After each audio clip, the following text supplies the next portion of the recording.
welcome to the latest episode of the M6P versus the MCU. I'm one of your hosts, Jared, along with Darrin, and we've got some great friends along for the ride today. We've got Optophobic, Mr. Kevin, we've got Graham, and we've got Jonathon. So, Kevin, why don't you tell us a little bit about yourself? I'm a big fat nerd who's been a big fat nerd for most of his life. And so I get to be on this show, I guess, sometimes.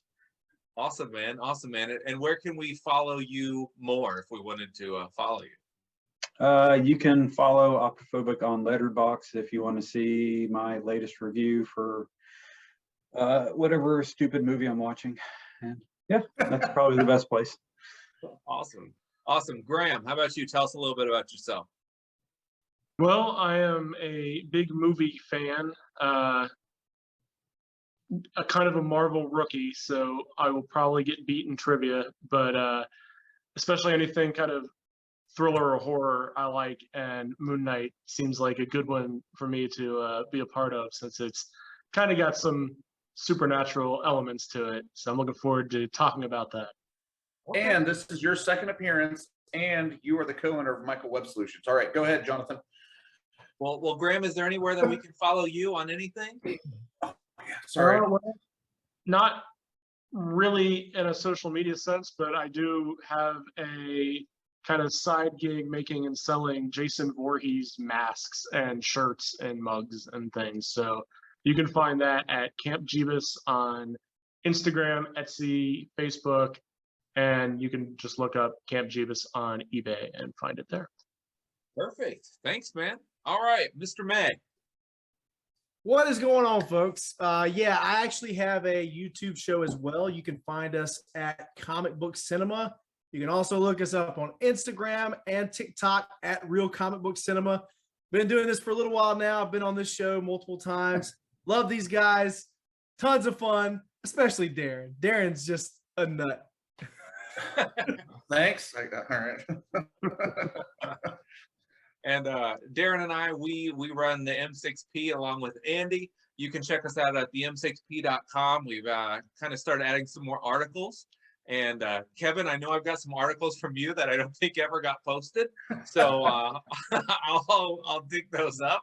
You can check us out 5 years ago. You can check us out on Facebook, Instagram, Twitter, all the social media things under the M6P. And you can check out themarvelousbox.com. And Darrin is going to get us started. We're going to be talking about, what we're going to be talking about tonight, man? Moon Knight. And we didn't think we would be talking about it. Jared and I were kind of actually during private message chats like, did we really need a Moon Knight like episode right after the first one? And we're like, no, because Jared was on vacation too. And then after the second one, we're like, it might be time. So here we are, or at least the second one coming up after watching the first one, we thought that. Don't want to get really too deep. I got a few things I'll bring up as the conversation goes, but really, I just want to for me, like I've done this before on a show, like one word describe like the first episode that pops in your mind, and for me, it was just kind of like Sam Raimi. There, that's weird, right? But yeah, so that's my word that popped in my head after I saw the first episode of Moon Knight. All right, who's next? I just say it's different. It's not the same kind of thing that we're kind of used to at this point, which I appreciate. It's not like aliens or corrupt governments or anything. So it's kind of a new path, and I like it. I think Sam Raimi's right on. I kind of thought the same thing at a few points. Like he could have directed this instead of Doctor Strange too, but I'm pretty excited for Doctor Strange. So it all worked out. If we're strictly talking about episode 1, it did not blow my socks off. However, it does, or the first episode had me very intrigued. Are we going to start talking about episode 2 just yet? Or are we going to keep it to episode 1 at first? Let's start with episode 1 for now, and then just the one word that made you. Yeah, I mean, it definitely, like these guys are saying, it's unique. I didn't really think about the Raimi thing, but I can totally see that. It's also, I think I was talking to Tim Collins about this the other day, but it's interesting how they went the supernatural route with Moon Knight rather than keeping him more like a Marvel Batman, which honestly, I don't think that's a bad thing. You know, the further that they can distance themselves from the Batman comparisons, the better. And, you know, I think that Oscar Isaac is a phenomenal actor. You know, he's probably one of the few, like, if I could have fan casted Moon Knight, Oscar Isaac would have been up there for sure. But yeah, I mean, overall, it's definitely got a different vibe, and I like what I've seen in episode 1 so far. I thought episode 1 was okay. It was good, not great. I'm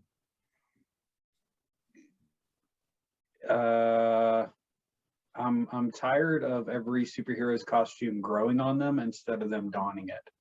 I think, yeah, that happened right at the end of the episode, and that kind of soured me. That's just a pet peeve of mine. Not every superhero is Iron Man and has nanotech. So yeah, I thought it was okay. It was good. Not the direction I would have preferred they go into, but still not bad. I would think I would probably say movie-esque for my word.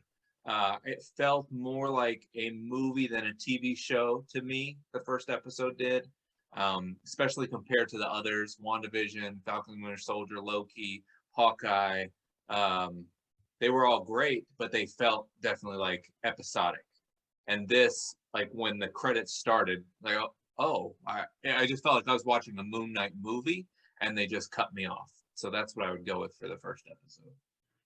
And to go back to why I picked or said Sam Raimi, it wasn't necessarily like that was just tied in with the directional style. There's a lot of elements there, and just like the whole craziness and madness that he goes through, and the shots and everything. That's what reminded me of a Sam Raimi film. It was a little slow the first episode. Really, it's like finally we get to the end, and he's just beating up these Egyptian jackals in the commode, and it's like, well, it's over. And then but I see where Kevin says it was an okay episode. I agree with that, but it certainly got me more interested to keep going in, and I think that's a good thing. And as we all said, it's different. So that's my overall take on the first episode. Well, I like things that I haven't seen before. And I've never seen a superhero, well, any movie really, in an ice cream truck driving backwards on a mountain fighting with assassins. So for me, I'm like, I've never seen this. This is great. You know, this is awesome.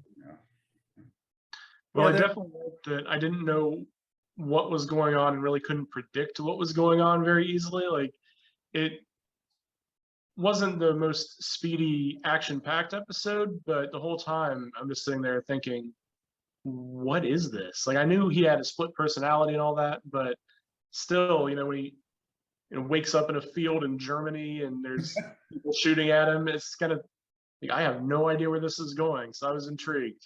It was interesting. What did you guys think of Ethan Hawke? He's excellent.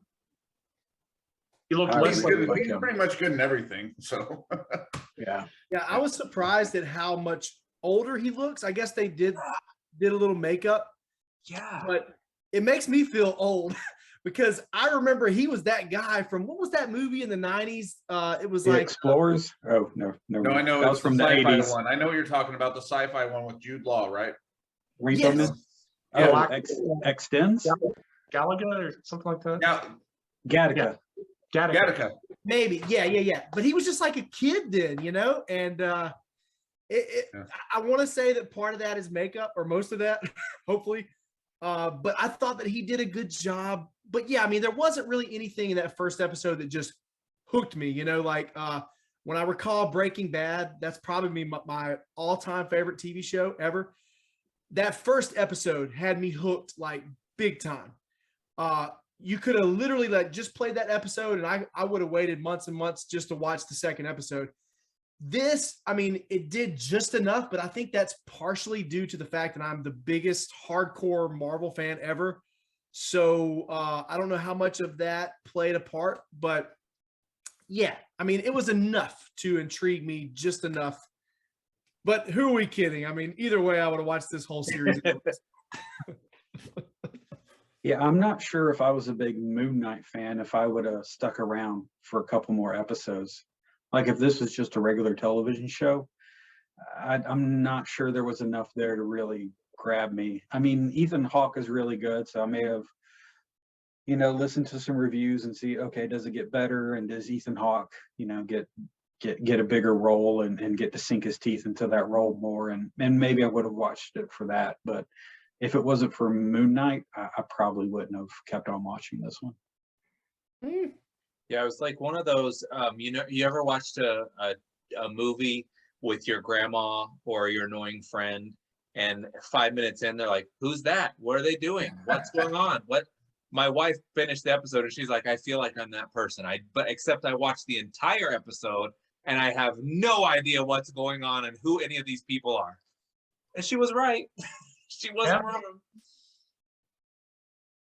Yeah, it definitely leaves a lot to be desired. It started a lot of questions, even simple things like the sandals that were filled with glass, and he puts his feet in the sandals, and I guess maybe that's his way of punishing himself for his sins or something like that. Maybe he's like obviously he's a religious zealot or something along those lines.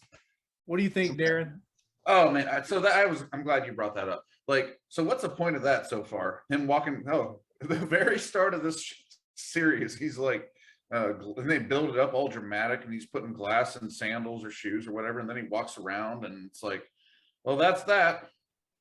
So Have he they was. explained this yet? Have they explained this yet? Maybe they will later. No, so he was performing. So wait, his Egyptian god ritual. said, "Hey," you better, because the Egyptians had all kinds of glass back then. Hey, you better crush up a bunch of glass and walk around with it in your shoes if you want my power. I don't get that angle. Sorry, I just don't get that angle. He was performing ritual and penance at the same time, and Okay. the song that's playing in the background that they have it actually playing. It's actually diegetic to the episode 2 is "Every Grain of Sand" by Bob Dylan. Yes, which was his big born again Christian album. So it's really a song about spirituality. Where does he fit in the world? Does his God care about him, and does he care about his God? And it's a really, really personal spiritual song. And so I think it's the ritualistic aspect, the penance, asking for forgiveness, showing servitude to the deity that he is worshiping, that he wants to become the avatar for. That was actually my favorite scene in the whole episode. I mean, it was a cool scene. I just don't know how it ties in yet. And do you think the Egyptians would have liked Bob Dylan? Yes, everybody likes Bob Dylan. Yeah, Yes. fair enough. that's also what I do whenever I'm on the show with Darrin. I have to crush some glass up and put it underneath my butt cheeks, just to because nothing could be worse than I'm just kidding. Repentance, I guess. Oh my gosh. Oh, he's coming after you tonight, Darrin. I kind of got the vibe that he was upset that the Moon Knight god wasn't talking to him anymore. So I don't know if this was like some way to keep or try to make contact with his new god, like put the flagellism with the glass. I don't know, but I think it might have also just been to throw in the whole zealot angle. Like you kind of get that this is all for some kind of religious purpose. They might not ever talk about it again, but it definitely sets him up right out of the gate as this guy is a bit of a zealot. So yeah, I can see it made me cringe watching it, just thinking about that. Yeah. A way to start the show for sure. Haven't you seen Die Hard, Arthur? Like you're doing it for free. To me, it showed that he was a true believer and not just some con artist trying to con these people. Like he really believes what he's pushing. He's not just some evil guy trying to get money. He really believes that he's Thanos. He really believes that what he's doing is the right way to do things. So, and to me, that makes a little bit more, maybe it's a little tropey now after, because we've had this in Marvel before, but it does make a more interesting villain, I think, than just some mustache twirling guy tying women to train tracks. So, yeah. Yeah, the villain should think they're the hero of their own story for them to be a good villain. You know, they might be wrong and horrible for everyone else, but they have to think they're the one doing the right thing instead of just, I am here to be evil and do evil things. So, and he kind of gets into that later, like his reasoning behind it. And I kind of like, you know, he's worshiping an evil death god, but it kind of, I can see how somebody might think that makes sense. Like what he's doing and why he's doing it. You know, he is definitely a sympathetic villain, which I feel like I'm on the flip side of that coin. I do enjoy the sympathetic villain. Thanos is a perfect example, Dr. Octavius, but I think that we do get a lot of sympathetic villains, and it would be nice just to occasionally get the more Jokers, or I can't think of any others off the top of my head because we don't really get that many, but villains that are just pure evil that just want to watch the world burn, you know? Green Goblin in Spider-Man No Way Home. Yeah. Okay. Yeah. Yes. Yeah, I was thinking like Hela. Hela. Yeah. Hela maybe, yes, but also, yeah, Hela's definitely. But Green Goblin, he's a little more sympathetic as well because he suffers from a mental condition, or like maybe like it's a duality or something similar to Moon Knight. But when he that switch flips, there is nothing redeemable about him. But the redeemable part would be who he really is within himself, you know. And it's almost like he lost his company, he lost his business, he lost everything, and that was all taken away from him. What's that famous line from Spider-Man? You can't do this to me. Do you know how much I've sacrificed? So that part of him, you know, is the sympathetic part. But yeah, freaking William Dafoe is phenomenal in No Way Home. I don't know how we got so off topic on that, but I do think that we could use a few more just villains that want to watch the world burn. Right. I like, because you're right. Like, we sympathize with Thanos, and he wanted to kill 50% of anything that lives, you know, but that Marvel made him sympathetic. And let's just have like the Apocalypse. Like, I maybe that's a good one to pick because Oscar Isaac's played Apocalypse. But I mean, like, he's just survival of the fittest. Just everybody just go for it, you know, or you know, Mystique or Hela or Sabretooth, you know, these just terrible Love Sabretooth characters that just want blood and they want to see it rain down from the sky.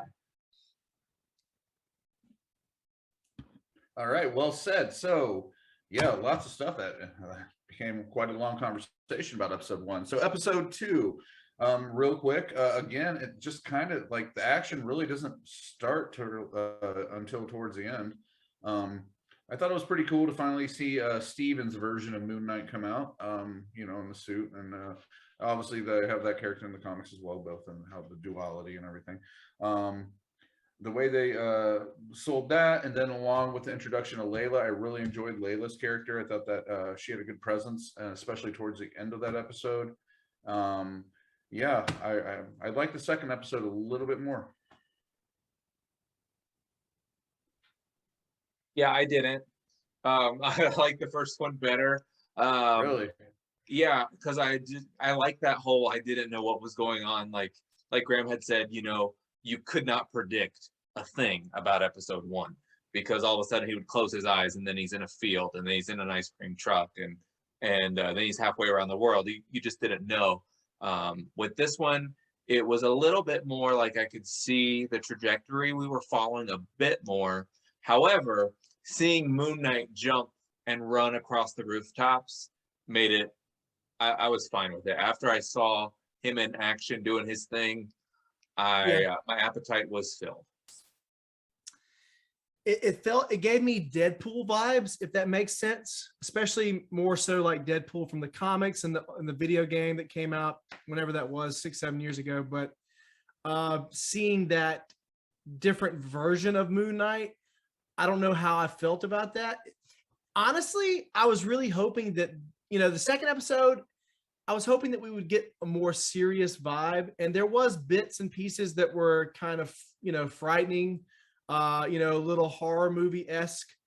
But I don't know. It felt a little too goofy to me, and it all goes back to Marvel's formula and their blueprint, and I just wish that they would have veered away from that just a little bit more.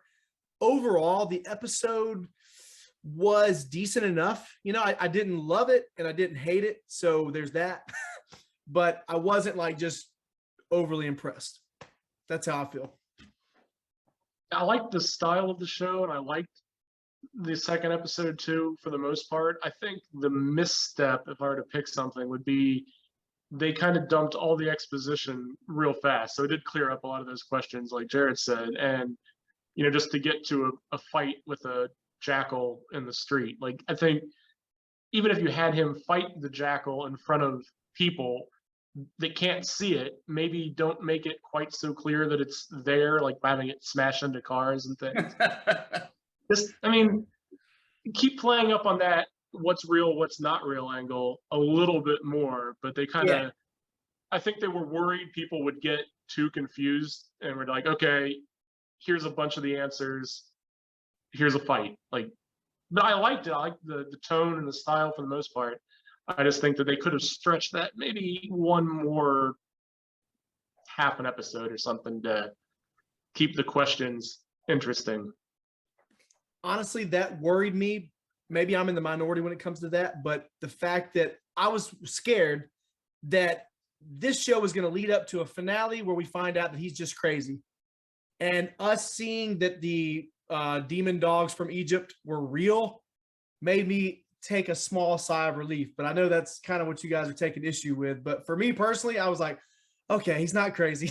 That makes me feel a little bit better. But My favorite Moon Knight books are the ones where you're not sure if Khonshu really exists.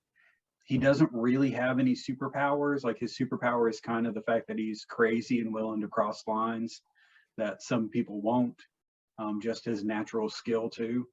And so I was kind of hoping that the series would take that direction where you never really know, like, is this all in his head, or is it, is it something mystical? And I was really hoping that the series might actually have some balls and just go all the way to the end without saying either way. Just not really like, he has to fight Ethan Hawke, but maybe they're both kind of crazy. Maybe there are no Egyptian gods.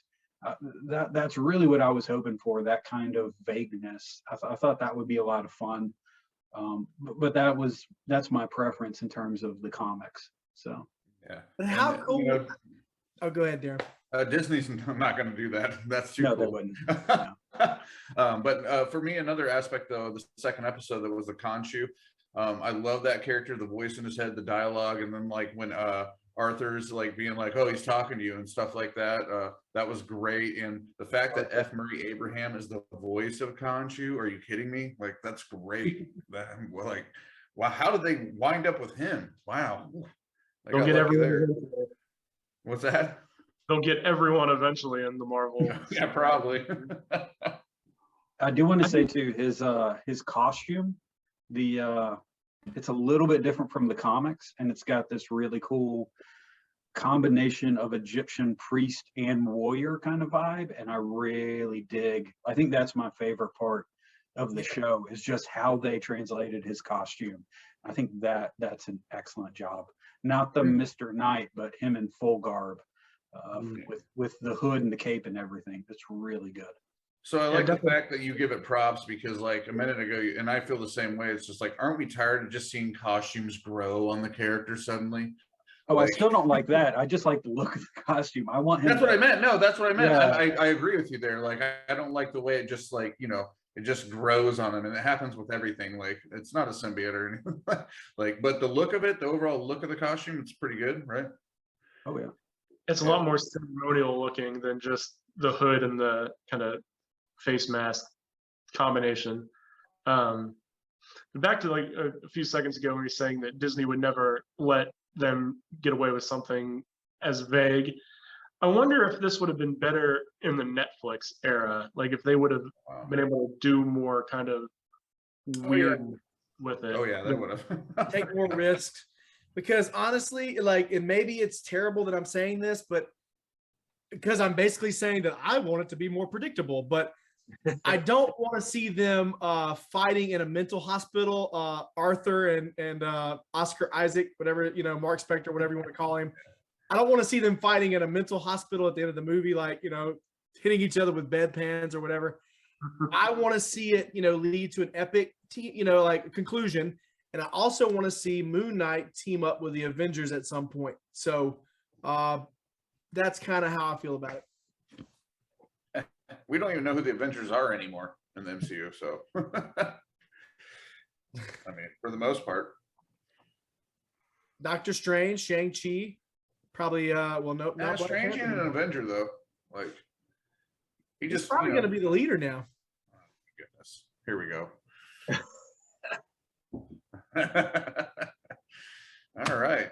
So anybody else have anything, or should we transition over to Marvel trivia?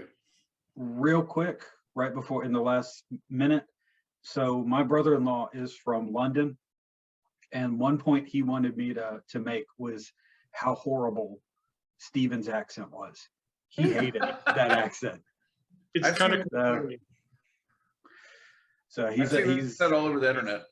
Yeah. So I thought that was funny. Because to me it sounded fine, but yeah, he pointed out to me how horrible it was. Me too. Well, he never said governor in there, so that's getting it. Governor. Yeah. Well, we've got 4 episodes left, so fingers crossed. I'm hoping it'll stay different enough to keep me on board. I'm kind of in the show fatigue a little bit. Like, I still watch them, but just they're so predictable, and I hope this one kind of throws some curveballs at us a little bit. I think it will. I love Egyptology and Moon Knight. That's basically the only reason. I want to see the cool costumes some more and hear them talk about some Egyptian gods. That's really all I care about at this point. Fair enough. Yeah. All righty.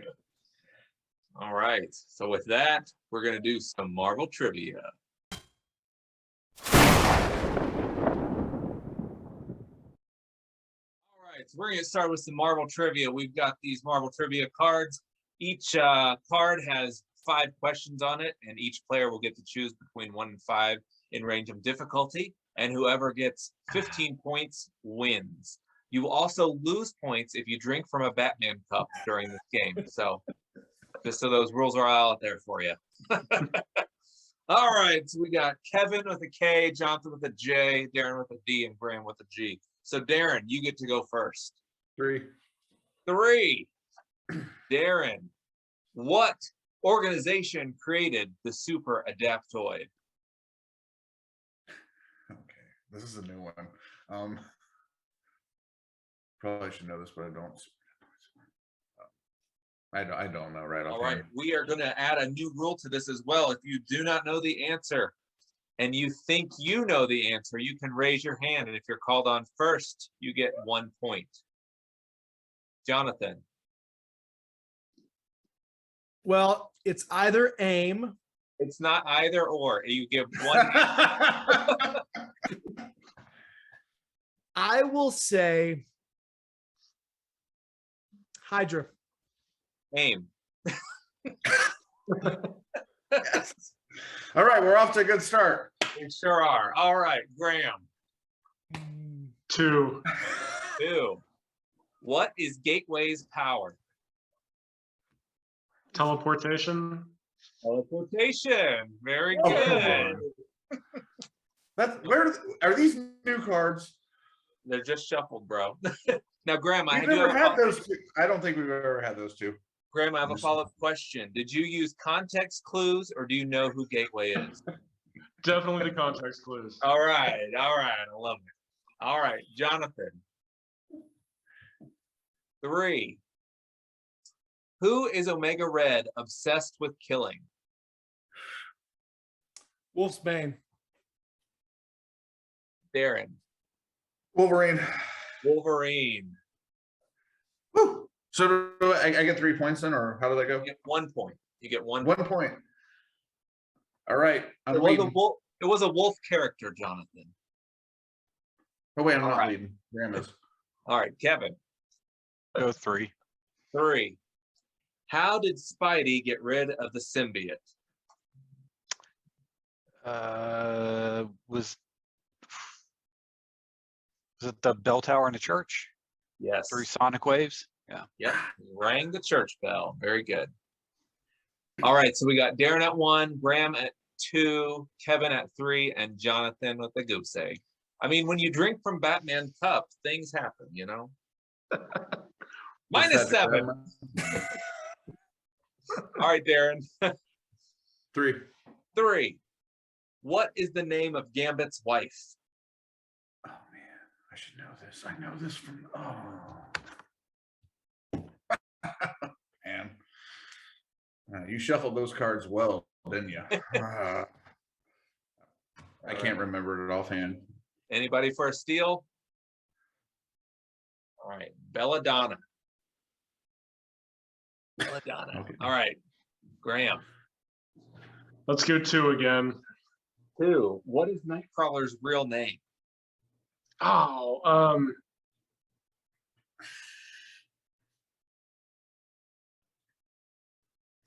Gonna drive you nuts. it is gonna drive me nuts, but I'm gonna have to pass on that because He knows that one. He does. I know he knows that one. All I right, do. Kevin had his hand up first. Kurt Wagner. Kurt Wagner for 1 point. I'm pretty sure I had my hand up first, but you know what? It's all right, Jared. No, I think Kevin definitely did. Kevin's hand went up like as I said name. Yeah. All right, John, this is your time to redeem yourself. You're only at negative 34. 3. 3. All right. What is the Submariner's real name? I don't know anything about that character other than he wears a green Speedo. That's probably made out of seaweed. I mean, really think about it, Jonathan. You even know this one, I think. Oh, wait, I should have. I don't know. All right. Graham? Namor. Namor. Very good. Kind of said it wrong, Graham, but we'll allow it. I've Oh, I read thought it. you were I've looking read it. for. I thought his name is like is it Namor McKenzie? I think I thought so. that's what you were So looking Kevin for. knows the last name, actually. Who gets the point? Yeah, the card had it Prince Namor. I'm like, come on, card. All right, Jonathan. Better luck next time. Maybe you can steal this from Kevin if he gets it wrong. Kevin, what number? Let's go 3. 3. How did Logan get his adamantium? Project X. Is that Yep. good enough? Okay. Weapon X, Project Weapon X. We'll take it. Yes. 3 points. Thank you. You're welcome. I love the headset, by the way. Oh, thank you. Work bought it. Ooh, Darrin, we got to charge that to work. I'm sorry, what was that? We got to charge a headset to the M6P. Just charge it to Andy. Okay. Let's get a headset and just charge it to Andy. Be like, you're the boss, right? I hope he sends you the receipt, not me. All right, Darrin, what Or you got? wait, Man? yeah, whatever. 3. 3. All right. Which supervillain turned Angel into Archangel? Apocalypse. Apocalypse. All right. All right, Graham. I'm up 4. Let's just do it 2 again.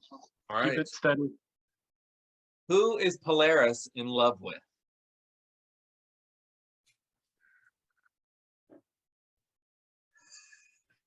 Very good, Darrin. I Don't like know. it. Next Marketing, up. huh?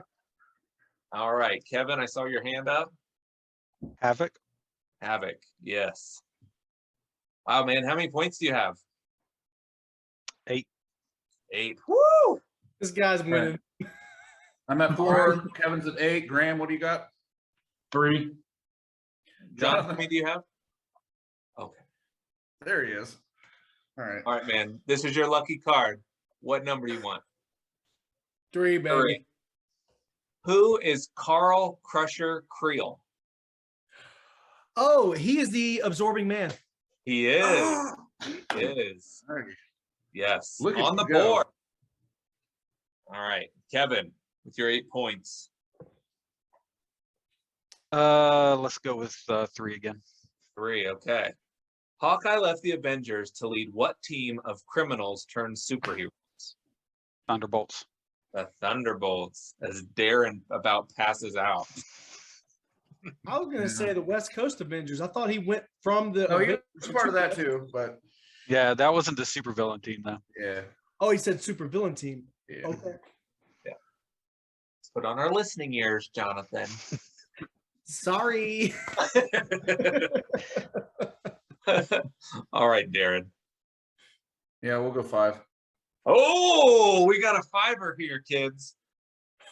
All right. In what issue did Ghost Rider make his debut appearance? Well, I shouldn't have done that, should I? Well. Wow. You know this. I can't even. No, I was just actually watching a YouTube video about and they mentioned this, and it's gonna drive me nuts. I don't know right offhand. Anybody else? Oh, there he goes. Kevin. Why don't you just make the guess? Ghost Rider #1. Good guess. Marvel Spotlight #5. I see. I would not got that. Okay. Never heard of I it. should have made the guess though. Anyway. Yeah. All right, Graham. I know my limitations. Let's do 2 again. All right. What team is Chamber on? X-Force? Ooh, no. He is on. Oh, okay. Kevin. Generation X. Generation X is Kevin is red. Kevin is up to 12 now. Right. Jonathan. Give me a 3. Lucky number All right. 3. Who was Peter Parker's best friend in school? Oh, what's his name? Dane DeHaan. Harry Osborn. Yeah, I was like, Dan DeHaan. I mean, That's the guy that played Harry Osborn in Right. Amazing Spider-Man. Right. Good job. You got 3. Right. You got 3, man. you are at Yeah. 6 now, sir. All right, That's the most Kevin. I've ever had. Let's have some fun. Let's go for a 5. Go for 5. Okay. Hmm. Oh, we have had this question in the past. So if you've Yeah. watched all of our episodes and memorized all the answers, who is Maverick in love with? Oh my gosh, and you've asked me this question before. Oh, It's like the spelling bee. You're never supposed to get that word spelled incorrectly again, you know? I don't even know if I remember this, but I want to give it a try just in case he misses it.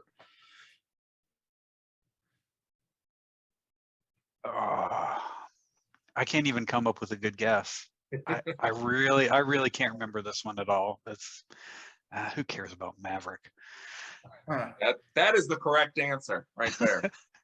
All right, Unless it's Mel Darren. Gibson playing cards, who cares about Maverick? All right, Darren, what's your guess, man? Mockingbird or Storm? Wait, Mockingbird. No, it's Elena I know Ivanova. the Hawkeyes. I got it. Yeah. All right. You guys were both close. All right. Yeah. Right. Elena Ivanova, and all of us will never forget that. All right, Darren. 5. 5. Okay. Yeah. What is the hyena's real name?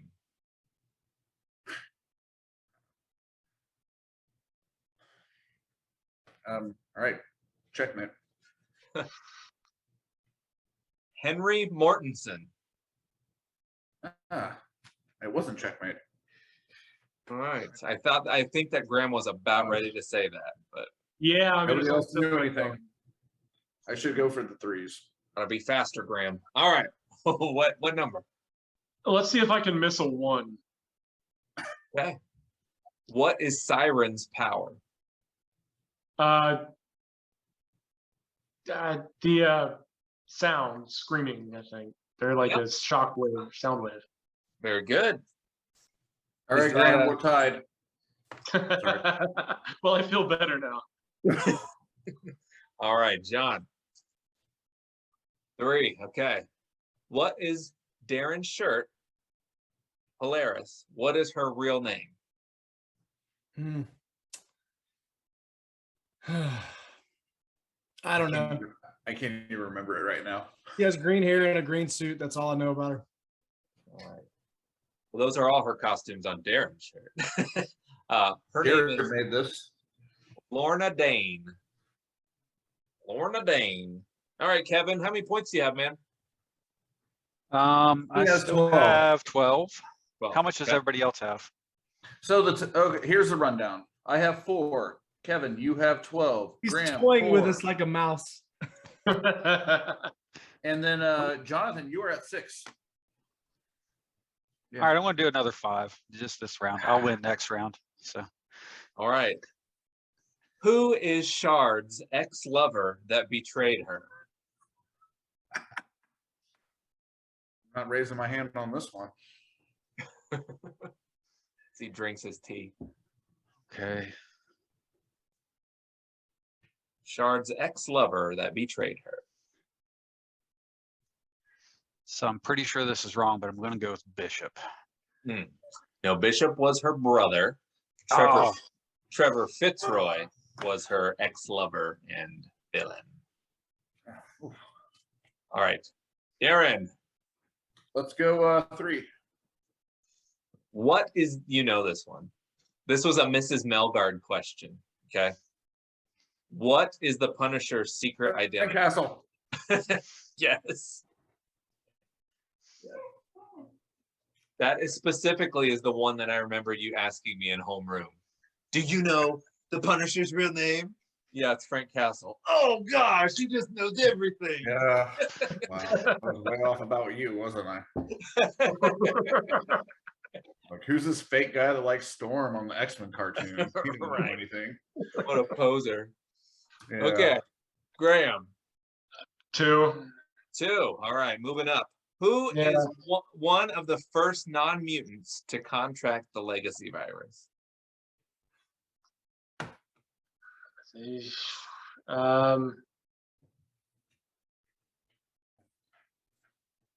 I don't know. All right, any hands or no? All I right. did. Oh, Darren. I might be way off on this. Senator Kelly. Ugh. Moira McTaggart. Ah, that's. I mean, it wasn't Yeah. a bad guess, though, was it, Senator Kelly? I don't know. No. And Moira. it's since been retconned, and she became a mutant, and it wasn't really her. Yeah. It was from the Shi'ar. Like it was a whole thing. But okay, All right. Jonathan. 3. All right. Smart move. How did Juggernaut get his powers?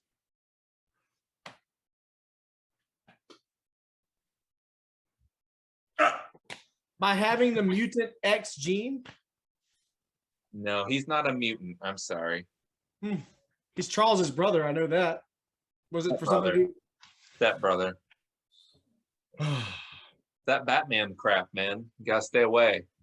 Rot your brain. Was it Kevin or Darren that had their hand up? I don't know who. I don't know either. I don't All know. right, Graham. What's the answer? Science experiment gone wrong.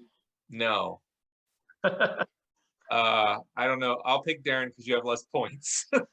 Oh, okay, cool. So I'm not exactly sure the name of it, but I know it's a stone, and it's like is it an Egyptian stone? Even though we're talking about Moon Knight or something along that lines, or something that powers. Maybe I'm way off. Nothing. I'm way off. I don't know. I didn't know. It's a pretty good answer. Kevin, are you able to provide any more details that are maybe better than Darren's? I'm probably going to mispronounce it, but isn't the crystal of Kyotak or something like that? It was the Ruby of Sidorak. Sidorak. We were both on the right track. You were both on the right track. All right, let's just null it then. I think that's a great Good idea. point. Yeah, I definitely got it wrong. It's okay. All right, I did Kevin. too. I thought it was Egyptian. All right, Kevin.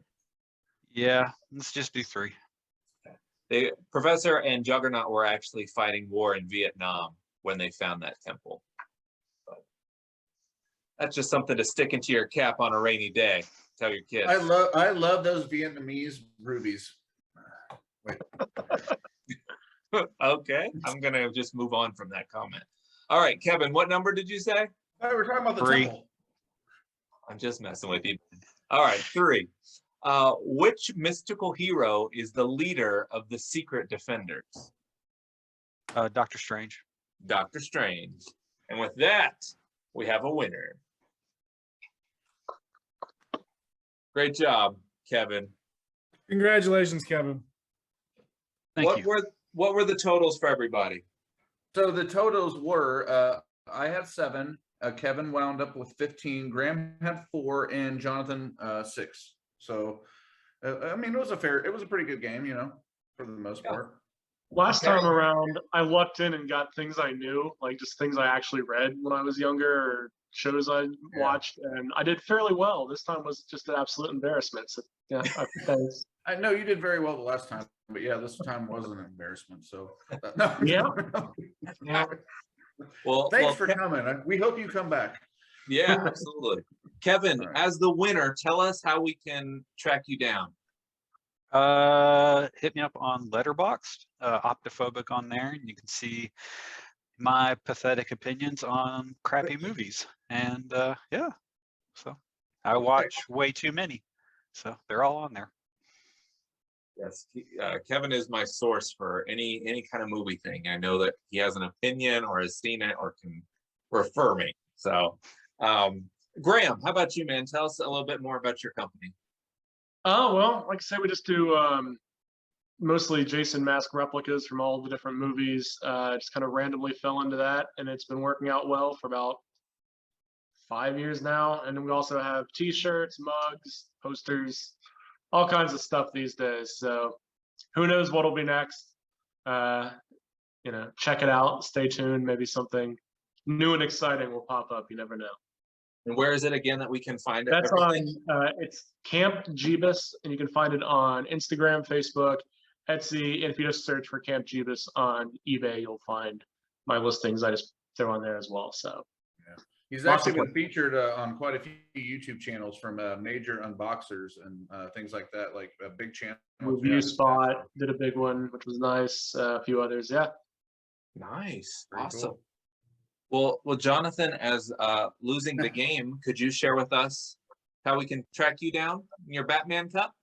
Well, you know, if you want a show that's not completely biased against DC, if you want a show that equally enjoys their Batman and their Superman, as well as their Groot and their Spider-Man, check out Comic Book Cinema. We're on YouTube. Jared's been on the show. Darren's been on the show. In the near future, I need to get these two gentlemen on the show at some point as well. You can find us on TikTok and Instagram at Real Comic Book Cinema. You can also look us up on Facebook. Thank you so much for your time. And until next time, Jared, have a great day. And I will say too, one of the episodes I was on with Jonathan was rating the best Jokers. So I know my DC stuff too. Okay. Jared does. He does. I know this. I never said that you didn't know it. I just said that you might or might not be partial to Marvel. Well, I dislike it because I know it. All right. And he has nothing to say. So, Darren, do you have really any... know it, though? You really know it? Yes. Bat nipples and all. I know.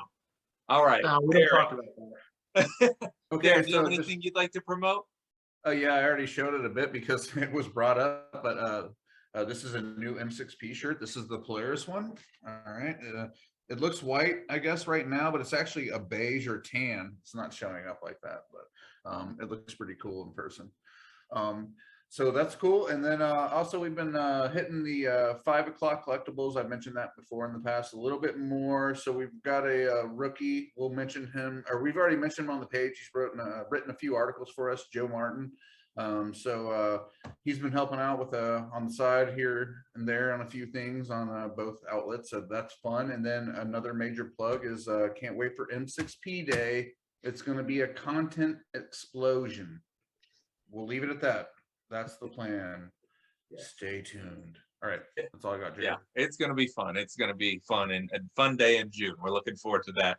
And in the meantime, hang out with us. Check us out.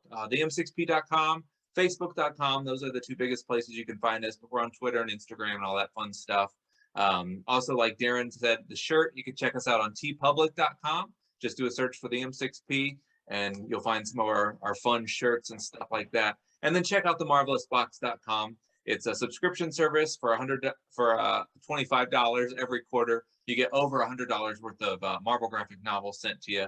And we definitely enjoy putting it together for you. So until then, make yours the M6P.